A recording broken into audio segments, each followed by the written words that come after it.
Hello everyone, welcome to my channel. Today we will discuss about necrosis. Necrosis which are one type of irreversible cell injury.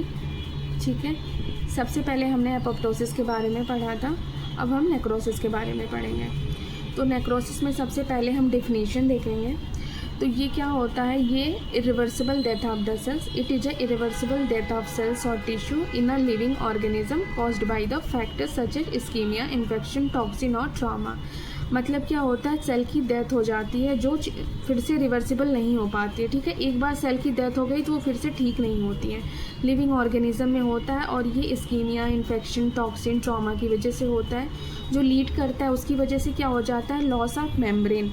ठीक है, membrane का loss हो जाता है, integrity, enzymatic digestion हो जाता है और इन्फ्लेमेशन सराउंडिंग टिश्यू में हो जाता है। ठीक है, ये पैथोलॉजिकल फिनोमेना होता है, हमेशा ही पैथोलॉजिकल, फिजियोलॉजिकल नहीं होता है। एपोप्टोसिस जो था वो फिजियोलॉजिकल पैथोलॉजिकल दोनों ही था, लेकिन ये नेक्रोसिस केवल पैथोलॉजिकल ही होता है हमेशा से। ठीक है, और ये पैसिव फिनोमेना होता है और अफेक्ट करता है लार्ज ग्रुप ऑफ सेल्स को। ठीक है, associated with the cell swelling, rupture and leakage of content. ठीक, क्योंकि इसमें जब बेसमेंट मेम्ब्रेन किसी भी ऑर्गेनेल्स का बेसमेंट मेम्ब्रेन का डाइजेशन हो जाता है, जब ब्रेक हो जाता है तो कंटेंट का लीकेज हो जाता है। ठीक है, ये energy dependent calcium pump failure, इसमें एनर्जी डिपेंड जो कैल्शियम पंप होते हैं उनका फेल्योर हो जाता है। क्यों हो जाता है, क्योंकि ऑक्सीजन कमी हो जाती है ना, हाइपोक्सिया की वजह से एटीपी कम हो जाता है। तो जब कैल्शियम पंप का फेल्योर हो जाता है तो कैल्शियम अंदर ज़्यादा हो जाती है और स्वेलिंग हो जाती है सेल की। ठीक है, उसके बाद क्या होता है, एंजाइमेटिक एक्टिवेशन हो जाता है जिसकी वजह से सेल की डेथ हो जाती है।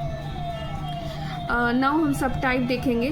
तो सबसे पहले हम कोआगुलेटिव नेक्रोसिस देखेंगे। तो सबसे कॉमन टाइप होता है नेक्रोसिस का कोआगुलेटिव, और इसका मोस्ट कॉमन कॉजेस क्या होता है, इस्कीमिया होता है। ठीक है, इसमें क्या होता है, denaturation, inactivation of hydrolytic enzyme होती है। कॉमनली एसोसिएटेड होता है न्यूट्रोफिलिक इन्फिल्ट्रेशन से। ये associated with the tombstone appearance. Commonly all the, ये सारे ऑर्गन में होता है कोआगुलेटिव नेक्रोसिस, एक्सेप्ट सीएनएस में नहीं होता है। ठीक है, अगर कोआगुलेटिव नेक्रोसिस स्केलेटन मसल्स में हो जाता है तो हम उसे जैनकर डिजनरेशन कहते हैं। ठीक है, और जो जैनकर डिजेशन किससे एसोसिएटेड होता है, टाइफाइड से। तो इस तरीके से मोस्ट कॉमन जो होती है कोआगुलेटिव नेक्रोसिस होती है। जैसे इसमें हमने देखा कोआगुलेटिव नेक्रोसिस जो होती हैं ये क्या होती हैं, ischaemia to all the solid organ except CNS, जैसे ये है ना। ठीक है, thermal injury, Zenker degeneration, necrosis of rectus abdominis muscle, तो जेनकर डिजनरेशन स्केलेटन मसल में हमने बताया। तो ये है डायग्राम कोआगुलेटिव नेक्रोसिस का। ठीक है, अब हम नेक्स्ट देखेंगे लिक्विफैक्टिव नेक्रोसिस। तो लिक्विफैक्टिव नेक्रोसिस क्या होता है, ये होता है हाइड्रोलिटिक एंजाइम का एक्टिवेशन होता है सर। ठीक है, कोआगुलेटिव में क्या था, इनएक्टिवेशन था, इसमें जो होती है हाइड्रोलिटिक एंजाइम का एक्टिवेशन हो रहा है। इसमें टिश्यू का आर्किटेक्चर जो होती हैं डैमेज हो जाती हैं। ठीक है, जैसे एग्जाम्पल हो गया सीएनएस इस्कीमिया हो गया and infection of staph aureus. ठीक, इसको पॉलीक्वेटिव नेक्रोसिस भी कहते हैं। जैसे ये डायग्राम है, ठीक है, ये डायग्राम जो शो कर रहा है क्या, लिक्विफैक्टिव नेक्रोसिस। ठीक है, इसमें जो होती ब्रेन में होता है, सीएनएस में इस्कीमिया हो जाती है। ठीक है, और सुपर इम्पोज बैक्टीरियल इन्फेक्शन हो गया तो वेट गैंग्रीन का फॉर्मेशन हो जाता है। तो इस तरीके से ये कोआगुलेटिव नेक्रोसिस और ये liquefactive necrosis. Now caseous necrosis. तो केसियस नेक्रोसिस क्या होता है, ये बोथ टाइप का होता है, दोनों ही टाइप का नेक्रोसिस होता है, कोआगुलेटिव भी और लिक्विफैक्टिव भी होती है। इसमें चीज़ी लाइक नेक्रोटिक मटेरियल बनते हैं, स्ट्रक्चर आउटलाइन जो होती है इसकी प्रिजर्व नहीं होती हैं, लेकिन दोनों ही होते हैं। लेकिन कोआगुलेटिव जो होती है, मेन कौन सी नेक्रोसिस हो जाती है केसियस को, कोआगुलेटिव ही है। एग्जाम्पल में टीबी है, फंजाई है, सिफिलिस का इन्फेक्शन। अब टीबी है तो इसमें क्या होगा, ग्रेनुलोमेटस रिएक्शन प्रेजेंस होंगे। ठीक है, और इसमें क्या होता है, इन्फिल्ट्रेशन मोनोसाइट और लिम्फोसाइट्स का होता है। ठीक है, तो इस तरीके से जैसे ये क्या हो गया, केसियस नेक्रोसिस। ठीक है, चीजी मटेरियल यहाँ बन रहे हैं केसियस नेक्रोसिस में। लैंगहिन जाइंट सेल्स होते हैं इसमें। ठीक है, टीबी है तो जाइंट सेल्स हो गए, लैंगहिन जाइंट सेल्स। एपिथेलियोइड मैक्रोफेजेस हैं केसियस नेक्रोसिस। ठीक, तो इस तरीके से केसियस नेक्रोसिस।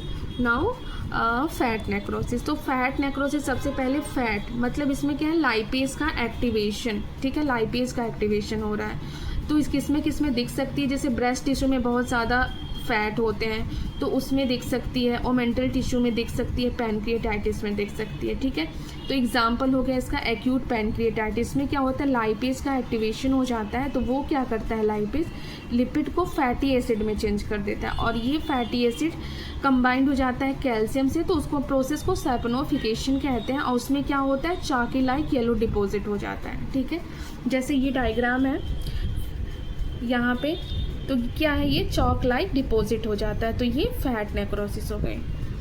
अब इसके बाद हम देखेंगे फिब्रिनॉइड नेक्रोसिस। तो फिब्रिनॉइड नेक्रोसिस में क्या होता है, एंडोथीलियल सेल की इंजरी हो जाती है।